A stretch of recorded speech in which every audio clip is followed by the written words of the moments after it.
Eu não acho que dê para dizer que os evangélicos são o maior problema do Brasil. O Brasil tem muito problema. Assim como existe muito evangélico, que é gente que trabalha, que tem família, que cuida de coisa, que faz, sabe? Que não é problema. Então, pegar os evangélicos como um todo e dizer que os evangélicos são um problema, talvez você esteja pensando em alguns pastores evangélicos especiais que geram problema.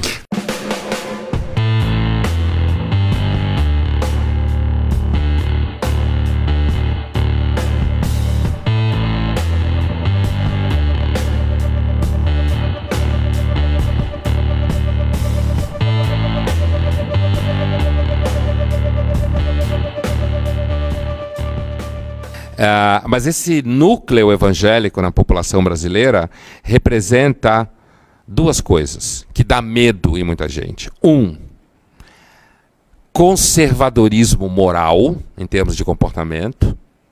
Endurecimento, um certo endurecimento da visão de como as pessoas devem viver, que muita gente tem medo, certo?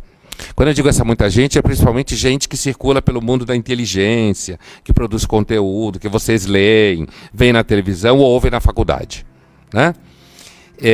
E outra coisa, representa uma tendência ao que a gente chama de liberalismo popular. E os evangélicos, como os protestantes, tendem a acreditar que as pessoas não devem ganhar se elas não trabalharam por isso. Isso é a mentalidade de raiz protestante, né? Você ganha aquilo que você faz. E, portanto, há uma tendência a um discurso de diminuição do Estado. Duas coisas juntas que dá medo em muita gente. Conservadorismo moral, portanto, discurso centrado na família, discurso de redução de certas questões que têm a ver com comportamento, sexualidade, por exemplo, certo? E ao lado disso, um discurso do tipo assim: você trabalhou, você merece, você não trabalhou, não me enche o saco. E isso significa uma certa crítica à ajuda social, gasto social, certo? Né? Uma valorização, inclusive, da vida dentro da igreja e não da vida dependente do Estado, né? Então você pega gente que vem de classe social menos privilegiada, que às vezes trabalha como empregada doméstica, essa mulher entra na igreja, ela começa a fazer amizade, ela chora, consegue levar o marido dela, ele também chora, ele bebia, enchia a cara, batia nela, aí ele para de bater nela, recebe Jesus no coração, o irmão arruma um emprego para ele começa a trabalhar, ele já não gasta o dinheiro dela só, os dois começam a ter dinheiro em casa, um dia volta a transar, coisa que não fazia muito tempo. Jesus ajuda inclusive a isso, ao contrário do que se pensa, certo? Volta a transar, e aí os filhos ficam alegres porque a mãe está cantando em casa, o pai está feliz, né? Aí eles ganham o que fazer no final de semana, a igreja propicia sociabilidade, ganha cidadania dentro da igreja, né? Eles tomam decisões, pagam dízimo, mas os ricos pagam terapia, 300, 400 reais a hora para o terapeuta falar né? E, então assim, e cresce, você tem um sentimento de unidade, certo? Você tem um sentimento de que você participa de alguma coisa. Pessoas que normalmente não sentiam que participavam de coisa nenhuma, ganham cidadania. Então, uma das coisas que o crescimento da igreja evangélica no Brasil está ensinando para o povo inteligente, que nem eu, assim, que trabalha com política, ética, filosofia, história, geografia, sociologia e tal, jornalismo, é o seguinte: o movimento evangélico está mostrando no Brasil que ele consegue produzir sensação de cidadania mais do que o Estado brasileiro consegue. E de forma mais eficaz, e mais imediata, e mais barata. É só um dízimo, certo?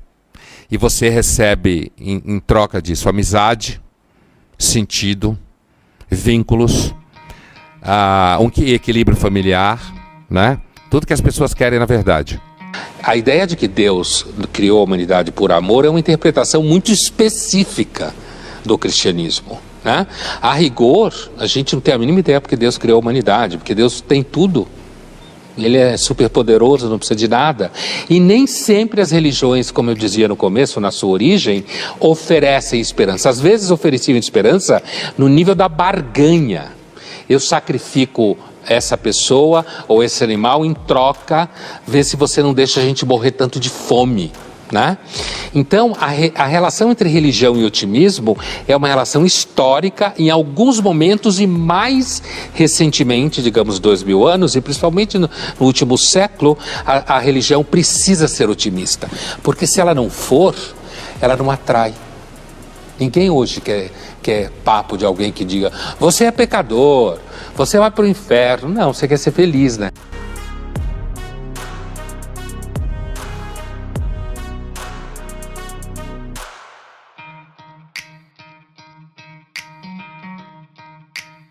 Apesar de que normalmente as pessoas que acreditam em Deus, de alguma forma supõem que sim, haveria um Deus e que sim, faria parte do plano desse Deus acreditar que a felicidade humana está dentro do projeto.